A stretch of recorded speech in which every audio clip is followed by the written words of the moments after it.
So tell us a story of how you became an artist, or what happened before you became an artist. What are all the steps that happened to get you to that point? Well, all through school I preferred math, physics, and chemistry. I had no interest in or affinity for the arts. And after high school I spent about a decade gypsying around.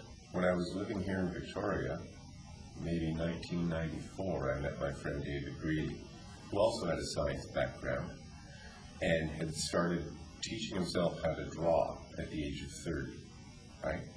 This was 10 years ago, 12 years ago. Dave can draw better than anyone I've ever met in my life. He draws beautifully. And we would talk about visual physics and the science of sight and the nature of light. And I began to suspect that maybe I had some artistic ability because of the feedback that Dave and I went through while looking at his drawings. And in 1995, I started carving stone. I got a little piece of soapstone. I wanted to carve a pipe and smoke weed, right? And then over the last 12, 13 years, it has simply taken over my life. I put down the pipe, and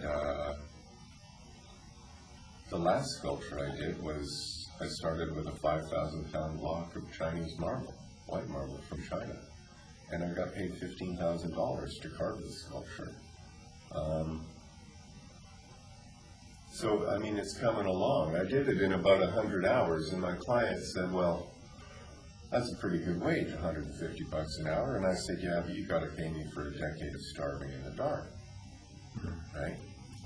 My master, mentor, friend in Santa Fe Summers, when he goes to the art fairs and people say, how long did it take you to carve that sculpture? He says, it took me my entire life to carve that sculpture. That's how long it took. So, I am not of the school of thought in art that anything goes.